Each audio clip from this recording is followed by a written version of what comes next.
E hoje vou contar para vocês da minha experiência em Kedarnath, a grande morada do Senhor Shiva. Vou te contar do meu encontro com o Senhor Bhairava.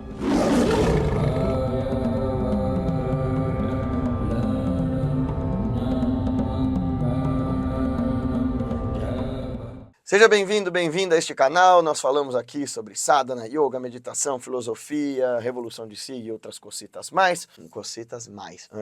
Esse que eu sei falar espanhol muito bem. Se você achar que esse vídeo merece, sim, clica no joinha, se inscreve no nosso canal, clica no sininho, manda para os seus amigos, deixa seu comentário no comentário de alguém, para a gente fortalecer a nossa sangue online, e manda esse vídeo para os seus amigos nas suas outras redes sociais. Agora em julho, eu estive na Índia, nos Himalaias de Garhwal. Para quem se interessa para saber mais sobre essas regiões, leia este livro aqui, Vivendo com os Mestres dos Himalaias, de Swami Rama. Foi uma das minhas inspirações para visitar esse lugar.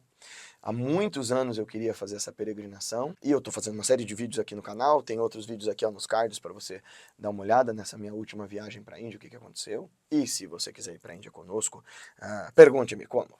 A gente vai agora de novo em janeiro de 2023 para o sul e para o Nepal. Então, se quiser ir peregrinar conosco, meditar, aprender as filosofias da Índia, dá uma olhada depois e deixa aqui o seu contato. Quer dizer, aqui não, manda lá nas nossas outras redes sociais, avisa que você quer saber da viagem e vem peregrinar conosco. Porque, para mim, uma das formas mais potentes de operar a revolução de si é peregrinando, sabe? Saindo do seu lugar de conforto, indo em direção a lugares de poder, a pitans de poder. Bom, e aí eu estive, nesse último mês de julho de 2022, fazendo finalmente o Char Dham Yatra.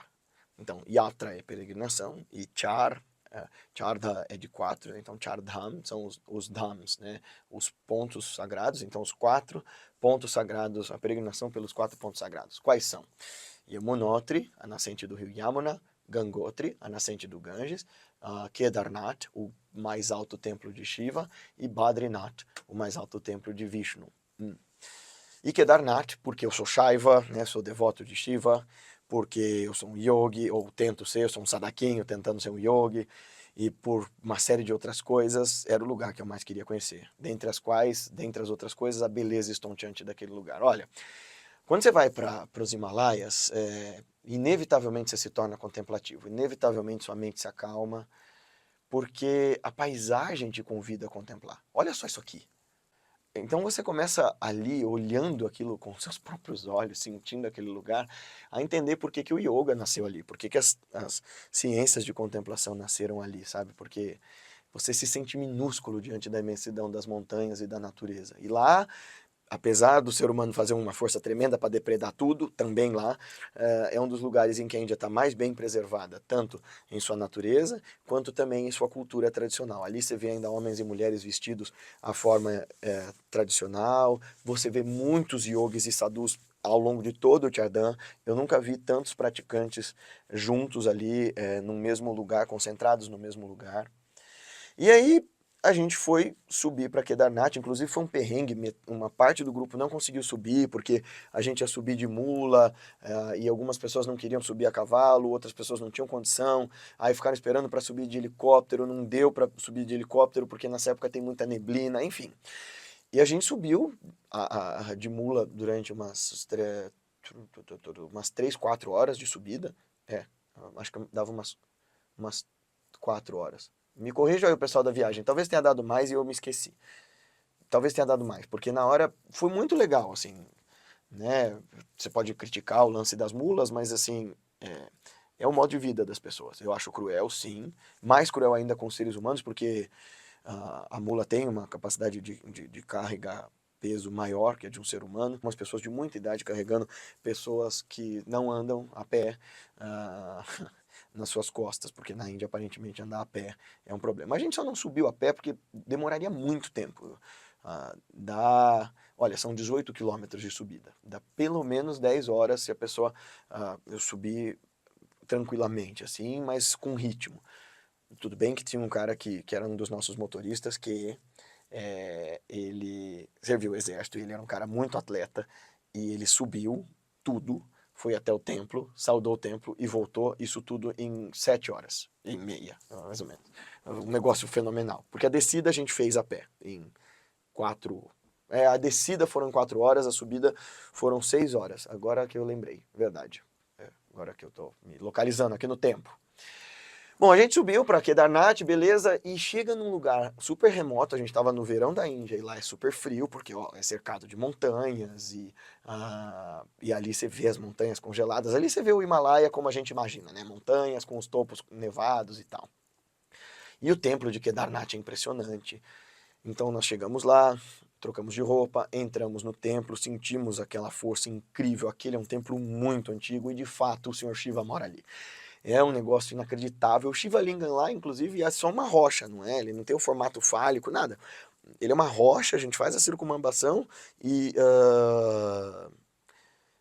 fazemos o puja e tal, e é muito cheio, apesar, né, apesar de que o lugar não é tão lotado quanto o resto da Índia, mas o lugar é muito pequeno para comportar o tanto de devotos que passa por ali. Teoricamente, esse templo foi construído pelos 5 irmãos Pandavas, esses caras aqui, os heróis do Mahabharata, o primeiro grupo de heróis, os Vingadores da Era Antiga. E aí, quando eles estavam em exílio, né? E aí a gente fez todo esse périplo e tal, e o nosso guia nos apresentou para um pandita, um brahmane local, e disse, olha, ele vai te mostrar todos os lugares que as pessoas geralmente não vão e tal, e ele nos mostrou alguns lugares diferentes, uns templos pequenininhos, localizados nas cercanias do vale ali, porque assim, é um valezinho que tem o templo de Kedarnath, e mais algumas coisinhas e só. E eu soube, inclusive, que em 2013, quase tudo ali foi devastado. Houve uma enchente que derrubou tudo, matou mais de 10 mil pessoas no vale ali. E uma rocha, inclusive, rolou para as costas do templo de Kedarnath e salvou o templo. O templo está inteirinho, graças a essa rocha que eles dizem que quem colocou lá foi o próprio senhor Hanuman para proteger o templo de Shiva. Verdade ou mentira, o lance é que agora a pedra é adorada como a grande protetora e salvadora do templo. E daí, do lado direito, quando você está de frente para o templo, do lado direito você sobe uma outra montanha, um outro morro, e lá no alto tem um templo para Bhairava, a forma terrível do Senhor Shiva, a forma amedrontadora do Senhor Shiva, né? Kala Bhairava. E eu tenho uma predileção por Bhairava, porque, né, porque sim, e porque meu mestre me interrelacionou com essa forma, né, que é a forma espantosa do Supremo. E quando a gente foi lá em cima, meditamos, foi muito legal, muito poderoso. E aí a gente desceu com o grupo e o Sadhu, que estava lá em cima fazendo o puja, nos convidou para ir na casa dele, que era descendo esse morro. A casa dele era umas barracas, imagina, umas telhas de alumínio erguidas umas sobre as outras, e aí você tinha 3 salinhas, uma sala para deixar os sapatos, uma outra com uma estátua de Kali, uma murti de Kali ali, e uns isopores grossos e uns cobertores, e na última parte uma cozinha pequenininha. Ele falou que queria fazer praçada para nós, queria cozinhar uma refeição para nós. Estávamos em 12 pessoas, do grupo de 24 nessa hora. E ele fez a comida para todos nós ali. E como estava meio apertado, ele chamou a gente para comer na cozinha. Eu, Gabriel e mais algumas pessoas. Eu sentei, estava lá comendo, e nem estava muito afim de comer comida, porque quando eu faço muita prática, eu não fico com fome. E aí do meu lado direito, um cobertor se mexeu. E eu fiquei, eita, Lelê. E eu falei, você viu isso? Eu falei pro Gabriel, né? Ele falou, vi. Debaixo do cobertor saiu um cara que parecia muito com o Osho quando antes de usar o chapéu de pompom, nessa época que ele ainda estava na Índia, andava sem camisa, parecia muito com ele. E o cara tava pingando suor, e tava muito frio, estávamos todos nós de gorro, jaqueta e tal. Ele pingando suor com fone de ouvido, e aí fazendo gestos para nós, e aí o Sadhu que nos fez a refeição falou, ó, ele é um Mauna, né? Mauna ou Mona é um santo silencioso, né? Alguém que fez voto de Muni. Então, ele estava em Mauna, né? Ele estava na disciplina de observar o silêncio, e ele estava fazendo sadhana e tal, e só que a gente começou a fazer umas perguntas sobre o Arati que tinha no templo, e ele começou a explicar para nós via mensagem, ele escrevia as mensagens, e ele entendia bem inglês. E do nada ele mandou essa assim pra mim. Eu tô fazendo sadhana porque eu quero atingir Sampragnata Samadhi, ele foi bem específico no tipo de Samadhi que ele queria atingir, para ir para Shambhala aprender com os Mahatmas. Aí eu fiquei, o quê? E daí ele explicou, olha, eu tô há 8 meses fazendo sadhana para obter um samadhi específico, para então obter a possibilidade de ir em viagem astral para essa cidade secreta, aprender com os Mahatmas. Para quem me vê recusando a falar de fenômenos aqui no canal, agora a cabeça de vocês explodiu, né?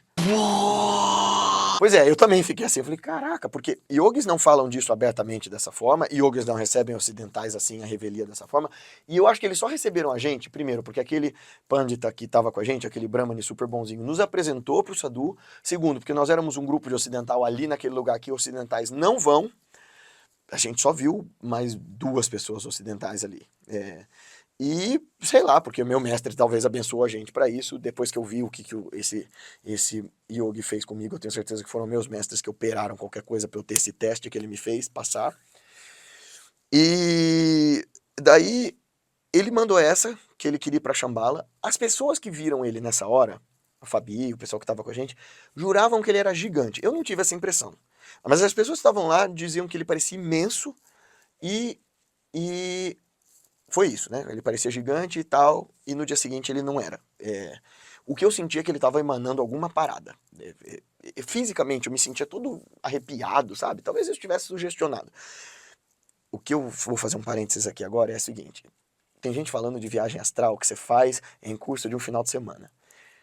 E por que é que eu tenho tanta preguiça de falar de fenômeno aqui? Porque um yogi que sabe de mediunidade, paranormalidade e fenômenos muito mais do que qualquer ocidental, porque eles estão pesquisando isso há 5.000 anos documentadamente, um yogi para fazer isso leva meses em disciplina estrita de silêncio, meditação e jejum, para falar que vai fazer uma viagem astral de algumas horas em Samadhi para ir aprender com os gurus e voltar. E ele falou isso para nós algumas vezes. Ele falou, ó, eu preciso terminar minha sadhana, eu preciso receber essas bênçãos dos mestres, obter esse conhecimento e aí eu posso ensinar vocês.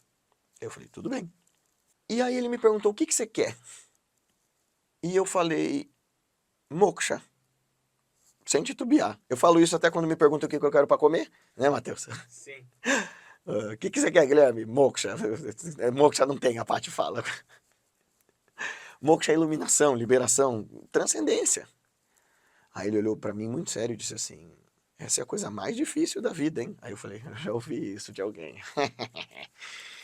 Aí ele falou,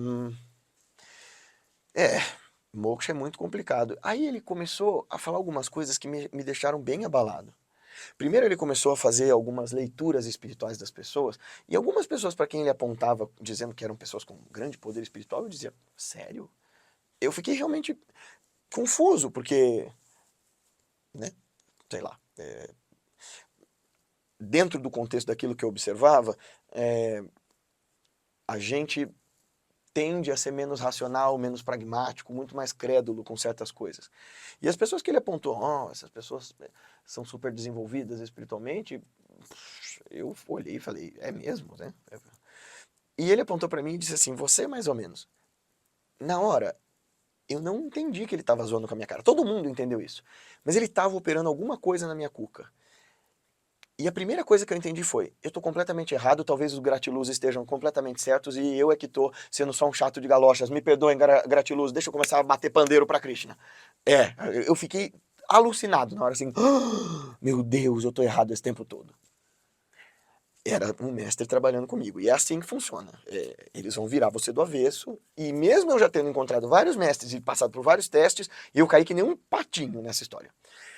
Daí ele me perguntou de novo o que eu queria, eu falei moksha, e ele escreveu um negócio no celular, que para qualquer pessoa poderia ser um conselho genérico. Para mim, foi uma trovoada na minha cabeça, assim, foi um raio que partiu meu crânio, foi a machadada do Hefestos na cabeça dos Zeus que faz sair a Palas Atena. Foi isso. Que drama, né? Ele escreveu assim para mim. Para obter o moksha, o Matheus tá rindo do meu drama louco aqui. Mas é que, cara, eu fiquei pripiquito das ideias, você não tem ideia. Eu fiquei urso do pica-pau, assim. Ele escreveu simplesmente assim, para obter moksha, você tem que se livrar de 4 coisas. Ele escreveu, your smartness, não, ele escreveu assim, your cleverness, your cunningness, your deceitfulness, and your selfness. Ele escreveu selfness. Então, Ele escreveu, smartness é tipo esperteza, é seu lado espertinho. Cunningness é a astúcia. E deceitfulness é auto-engano. E selfness ou selfishness é egoísmo, egocentrismo, egolatria, enfim. Essa forma autocentrada de estar no ego.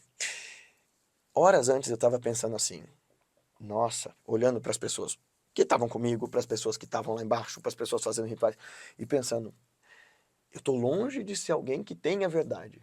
Mas obrigado, meu Deus, por ter me dado lucidez, porque geralmente as pessoas que se dizem buscadoras derivam completamente e ficam completamente abiloladas antes de obter qualquer resultado. Eu estava me achando muito lúcido e muito espertinho, sabe?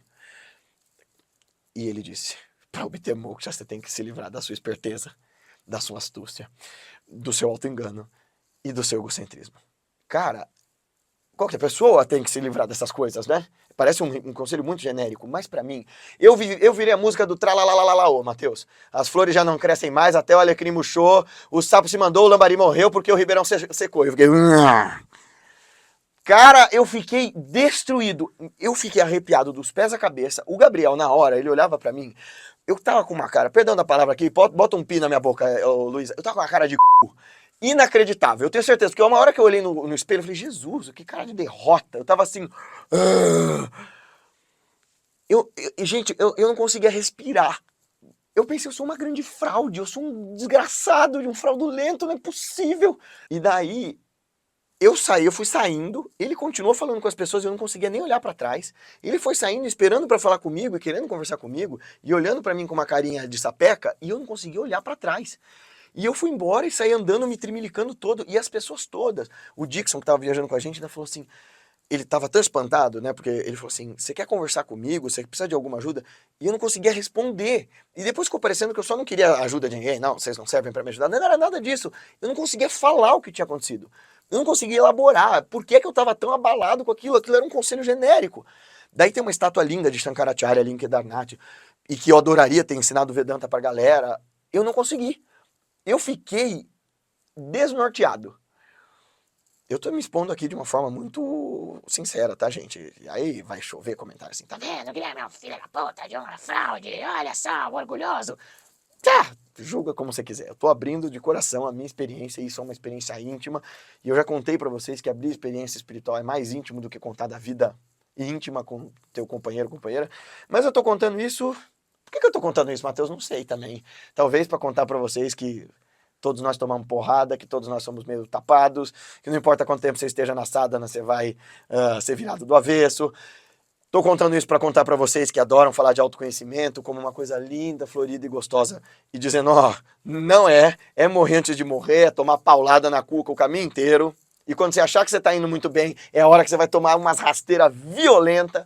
Mas bem, eu saí de lá e fui pro Puja, o Gabriel viu que eu não tava bem, a Fabi, que é minha grande amiga, irmã de sangue de muitos anos, estava lá com a gente foi pro quarto para pegar um agasalho, eu abracei a Fabi, eu chorava de soluçar, e eu não sabia nem explicar pra ela por quê. Ela falou, o que foi, darling? Eu sei!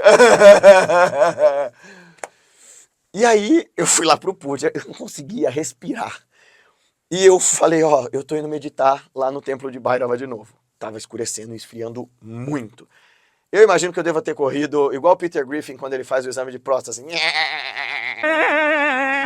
Eu sei que eu sentei na metade da estrada e comecei a contar. Eu mandei mensagem pro Ricardo, meu grande irmão de sangue, o coordenador aqui do instituto. Falei assim, eu preciso falar com o meu melhor amigo e contar pra você o que ele me disse, e eu tô achando que eu sou uma grande... Eu comecei falando normal, e eu falei assim, eu tenho que contar pra você, Ricardo, porque... E agora, que diabos aconteceu, minha filha? E eu comecei a chorar, de soluçar, dizendo, olha, eu acho que eu sou uma fraude, eu tô enganando todo mundo. E ele dizia, Gui, mas isso é um teste. Eu não conseguia nem ouvir. Eu mandei essa mensagem pra ele, eu mandei essa mensagem pro Felipe, meu marido. Eu dizendo, gente, eu não posso mais viver se eu tô enganando as pessoas, não é possível. E eu subi e fui pra beira do penhasco, e pelo amor de Deus, isso foi minha experiência enquanto yogi, isso era assídia, eu não queria me matar. Mas eu fiquei na beira do penhasco pra me atirar de lá, e eu orei pra Bhairava, eu falei, olha, o Senhor que é o Senhor da destruição de todas as coisas. Se eu tô enganando as pessoas, se o que eu tô fazendo é errado, se eu não sou um professor digno do Dharma, acaba com a minha vida, pelo amor de Deus, eu não quero enganar ninguém. E eu falei isso de coração.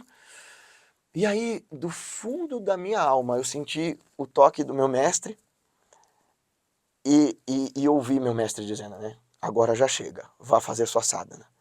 E fez assim, tchof, parou a crise, parou a loucura. Eu fui humildezinho ali pro templo de Bhairava, sentei e fiquei horas ali meditando. E foi muito intenso, num frio, mas eu fiquei ali. E fiz minha prática, e fiz a sadhana tantra, e fiz a kriya yoga, e fiz as práticas para Bhairava, e fiquei ali um tempão, e entrei em bhavana. E nisso, eu passou tanto tempo, que já era tipo 10h30 da noite, uma friaca, eu tava literalmente no alto das montanhas. A Fabi e a Aimee, que são duas irmãs de Sangha, foram lá me buscar. E a Fabi não vê nada, não enxerga nada, não sente nada dessas coisas. E ela e a Aimee olharam pra mim do outro lado do lugar que eu fiquei pra me tacar. E que tinha que dar uma volta pra chegar no templo de Bhairava. E elas olharam e diziam, tinha alguém ali com você. A gente até viu na foto, a gente quis tirar uma foto porque parecia que tinha alguém sentado do seu lado. E eu senti uma presença ali comigo o tempo inteiro. Calma que fica mais louco, tá? Parou!